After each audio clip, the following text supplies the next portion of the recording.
5 or 6 days since we've planted these guys. And I just want to do a quick little update to show you how everything's doing. So they're looking really good. We have some little sprouts on some of these guys right there. You can start to see it growing.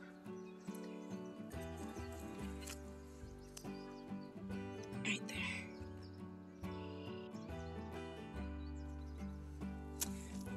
That's the pawpaw.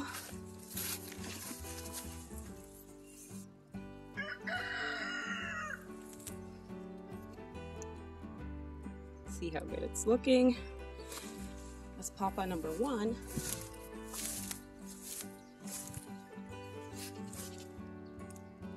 This is the second one. It's grown quite a bit, guys.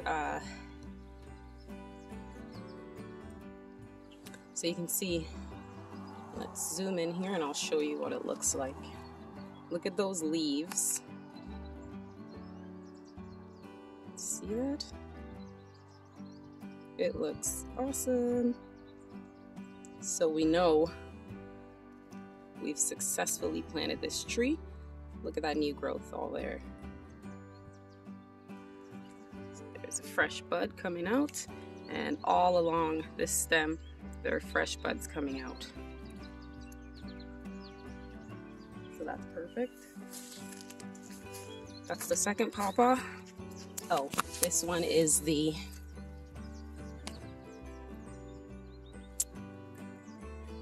Benson. I'm super excited about this fruit, guys. And the third pawpaw, because we bought 3 pawpaw trees. If you didn't see our video on how we planted these, make sure you check back on the channel to see the last video. It's where we planted all of this and we gave you all the tips and tricks on how to plant your fruit trees and start a nice fruit orchard. Okay, so this is the third one. It's called the Shenandoah pawpaw. And you can see, guys, there's tons of new growth on here. So let's get this to focus for you. There we go. Look at these leaves. Look at this one back here. It's a huge leaf.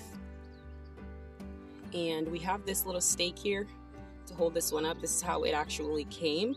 So we planted them just like that. Look at this. See all of that new growth? Let's come around the other side. Look at that. Large leaves right here.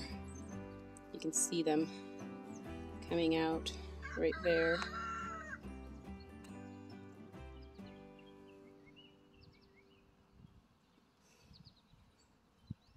Perfect. It's looking real good. Look at the top. Beautiful. We have the Golden Delicious apple here. And it's a pretty tall tree already. It's taller than I am for sure. Definitely taller than I am. And we have some buds right there. Buds are coming out. These 2 here are mulberries. And they've been here on the property for ages, because this entire area was a huge jungle before we rescued it. And this tree here is a peach. It's a Reliance peach, and it's really pretty. The leaves are a beautiful pink color. They look really nice. And this tree is just about, I'd say, 5 foot or so. And there's some nice pink, really pretty looking buds.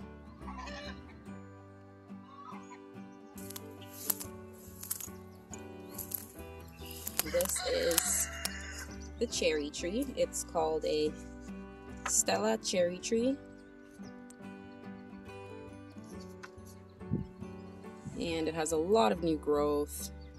It's also it's probably about 4.5 feet, and it's doing really, really well. I love the way it grows. I love the way the leaves look.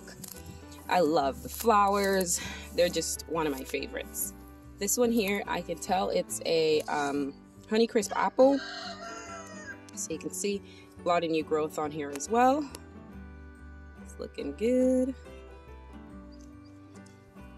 And this one is quite a bit over my head, so it's about maybe 5.5, close to 6 feet maybe.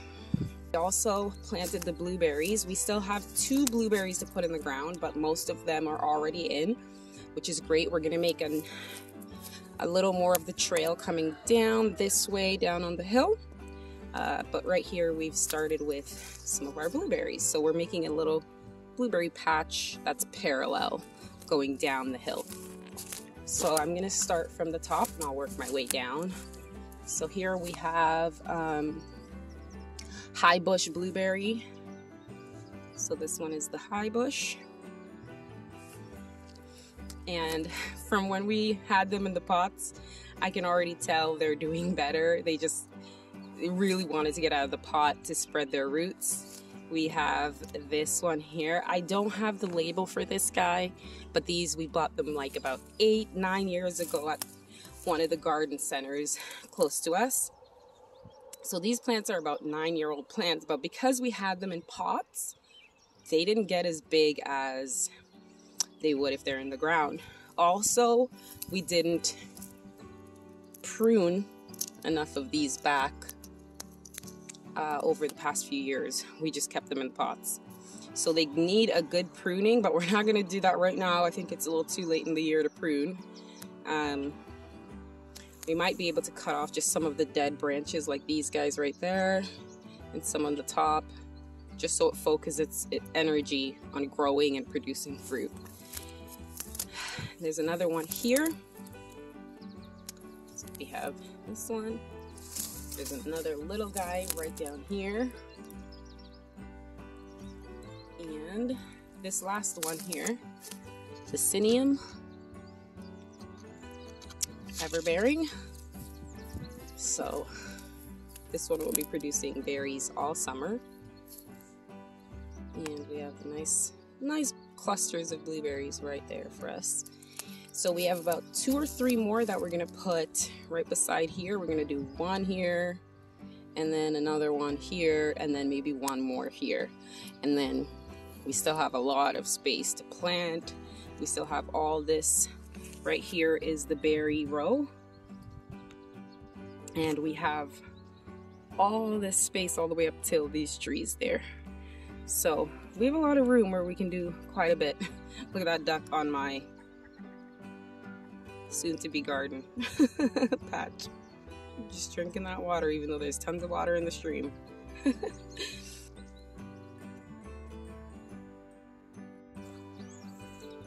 All right, so I wanted to show you the garlic that I planted last fall. It was late in the fall, early winter, I'd say, but I did manage to get an entire bulb of garlic in. I only planted one bulb, so I planted about 16 cloves, and I have my garlic here. They're looking really good. 1, 2, 3, 4, 5, 6, 7, 8, and clearly something's been eating my garlic. 9, 10, 11, 12, 13, 14, 15, 16. So I think I got all my cloves that I planted to sprout, and they're all doing really well.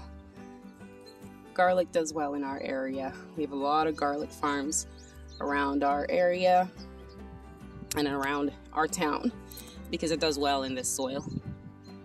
So the garlic's looking real good, which I'm excited about. Right behind the garlic, I'm going to put the onions all back here that I have. And then I have strawberries that I'm gonna plant over here as well. Next to the last strawberries, this entire patch from here to here, I plan on doing strawberries. So I have a few of them already in here, but I'm gonna plant the rest of them today. Just gonna dig a little spot out, move some of the mulch back, and then stick the strawberries in the ground. All right, looking good. Okay guys, I wanted to show you Mr. Mean Rooster. He is so mean. We're gonna have to get rid of him real soon. Next few days he's gotta go because it's one of them roos, you know? And there's the goats. They're all doing great. So, everyone's doing real well. Always have to keep an eye on that rooster. There's baby pygmy. Hey baby. And we try not to feed them too much grains. We're gonna have to put a couple more bales of hay in their little feeder here. But my son gives them grains sometimes, and that makes them really, really, really loud because they're always asking for it. And we try not to give them too much grain at all, maybe once or twice a week. Hey, Coco and Violet. Hey, girls. Hey, Buffy. Hey. How are you? Hey, baby. Hey, Coco. Violet. How you ladies doing? Hi, baby. Don't touch the wire, baby. Uh-oh. Did you just touch it? Uh-oh. The fence is electrically charged with our Patriot electric fence. And it wasn't too difficult to actually set up the electric fence. It was mostly getting the actual fence up. That was the real work. Jesse built the entire thing himself. He even built the gate.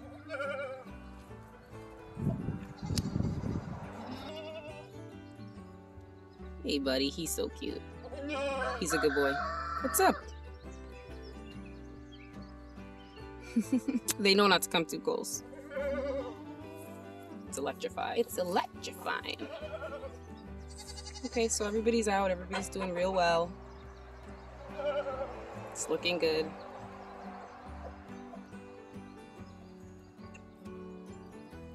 And I'm gonna go take a quick look at the fruit trees that we put in there last week. It's been about 5 or 6 days or so. So I'm gonna go take a look at that now.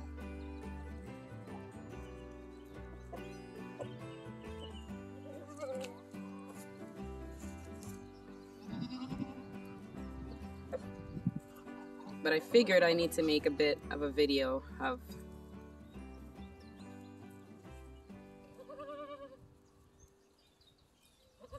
the chickens, because we haven't made a video of them in a while, and the ducks, and most of these hens are barred rock, but we do have a few, like this girl right here. She is crossed with barred rock and Americana. She came out of one of the eggs that we hatched ourselves.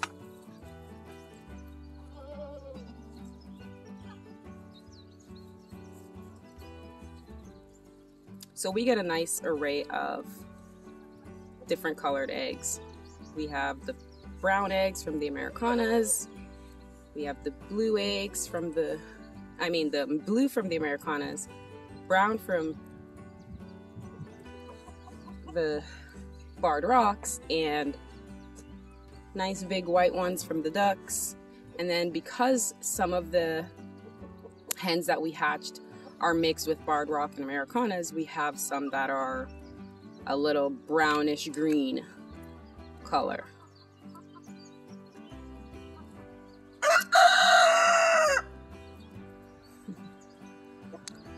So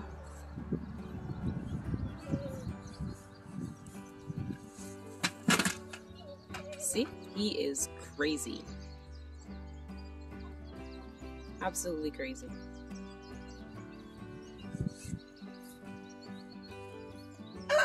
All right, let's take a look at the fruit trees now.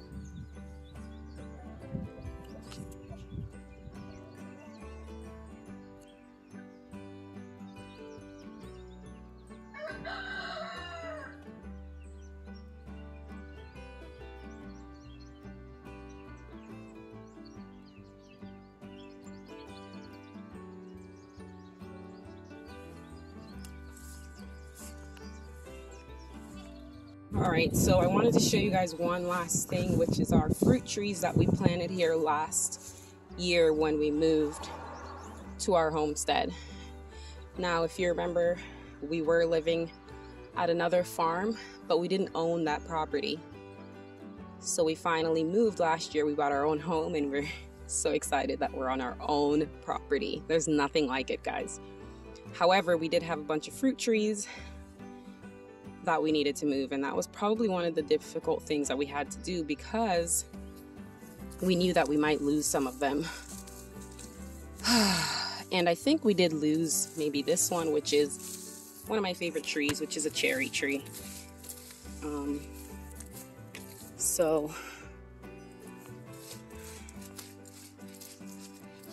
I'm just gonna move some of that around it.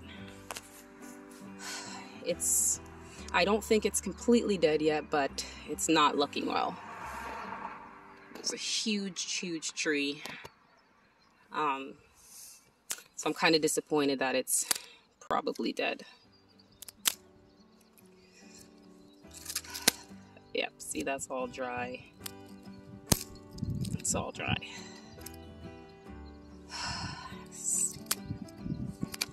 That's really disappointing to me.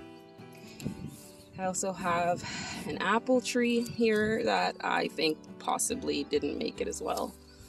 I'm just gonna move some of the... I piled up a whole bunch of wood chips around here to try and save it from the winter because we didn't move in a very good time of the year where they would be able to bounce back. We moved right in the middle of summer and we weren't able to get these guys out of the ground till kind of the end of the summer. And I think that's why they didn't survive, unfortunately. So this apple tree had, I mean, probably between this apple tree here and this tree here, we had probably 200 to 300 apples that were about, you know, almost guys, so close to the right size to be eaten. See, that's all dry.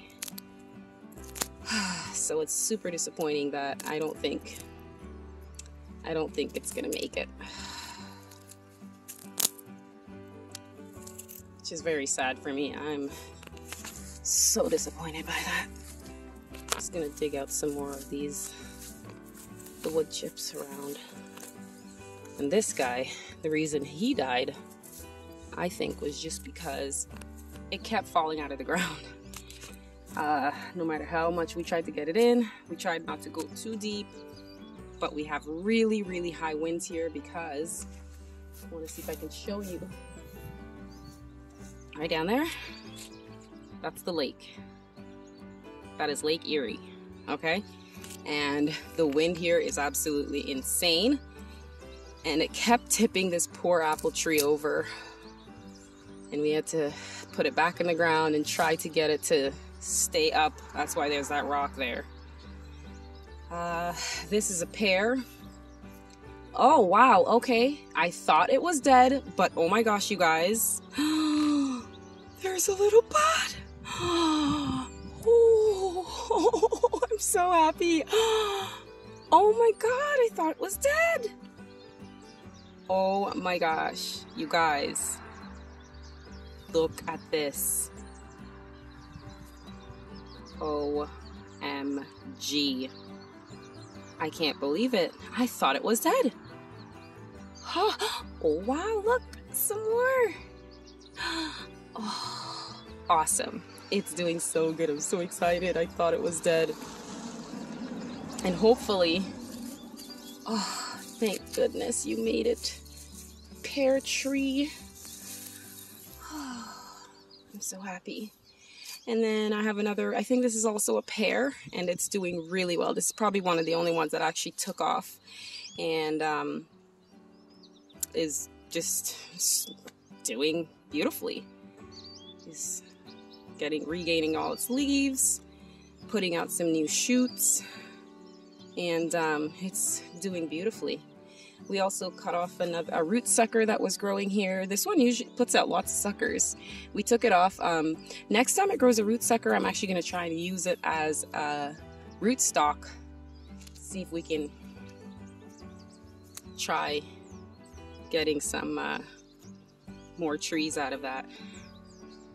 So this is the front yard portion of the orchard that we had from, you know, the last house, but I don't know how some of these are going to fare. We're going to keep them in the ground and we're going to see how they do over this summer.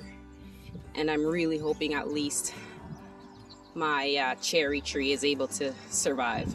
We'll have, like I said, about 3 or 4 blueberries, but I was mistaken. We still have 1, 2, 3, 4, and 2 down the hill. We still have 6 blueberries. We have a lot to plant still.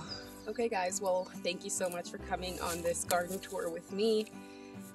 Come back next time where we're going to show you a bit more of the growth of fruit trees, and we're going to be starting our outdoor garden. We'll be planting all of the plants we have inside. I've been hardening them off by bringing them outside for about 4 to 6 hours every day so they get used to being outside. So I've been hardening them off for the past few days. I still have until pretty much the end of May before we're able to bring our plants out. It's still pretty chilly here. I had to put on my coat today. We're back in like single digits most of the day, so it's kind of chilly still, but we did get mostly everything done. Thank you guys for joining me, and I'll see you in the next one.